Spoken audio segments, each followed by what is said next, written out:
நான் சொன்ன மாதிரி தான் உங்களுக்கு சிவியர் பனிஷ்மெண்ட்ஸ் தான் அந்த இடத்துல இருக்கவே போகுது. இங்க நிறைய ஃபேமிலி செய்யற தவறுகள் அதுதான். என்ன ஆகும் தெரியுமா? இப்ப பேரண்ட்ஸ் சைக்காலஜி எடுத்துப்போமே, நீங்க கல்யாணம் ஆகி ஓகே ஓட்டுங்க, அவங்களோட எய்ம் எல்லாம் என்ன இருக்கும், குழந்தை பிறந்துடணுன்றதுல இருக்கும். குழந்தை பிறந்துட்டா குழந்தைக்காக வாழ்ந்துருவாங்கன்ற ஒரு விஷயம் இருக்கும். இன்னைக்கு அப்படிலாம் கிடையாது. நாளைக்கு அந்த குழந்தையோட மைண்ட் செட் யோசிச்சு பாத்தீங்களா? இதை பார்த்து பார்த்து வளரும் போது அந்த குழந்தை கரெக்டா வளருமா? அந்த குழந்தை ஒரு டிராமாக்கு போகும், இல்ல அந்த குழந்தை எக்ஸ்ட்ரீமா இவங்கள மாதிரி மாறிடும்.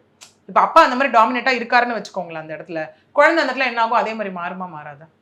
கண்டிப்பா அந்த டொமஸ்டிக் வயலன்ஸ் நாளைக்கு அவங்க கூட பிறக்கிற அக்கா தங்கச்சி கூடயோ இல்ல வைஃப் கிட்டயோ அந்த குழந்தை அதையே பண்ணும். நாளைக்கு அந்த ஆண் பிள்ளை பண்ணும்போது என்ன ஆகும், இங்க ஒரு அம்மா பாதிக்கிறதை தாண்டி அங்க 3 பெண்கள் பாதிப்பாங்க. அது நடக்குதா இல்லையா? அகெயின் இது பேரண்ட்ஸ் கையில தான் இருக்கு இந்த இடத்துல.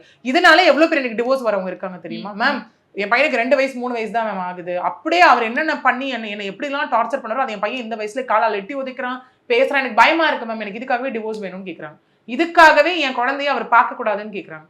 இது எல்லாமே பிராக்டிக்கலா நடக்கிற விஷயம் தான்.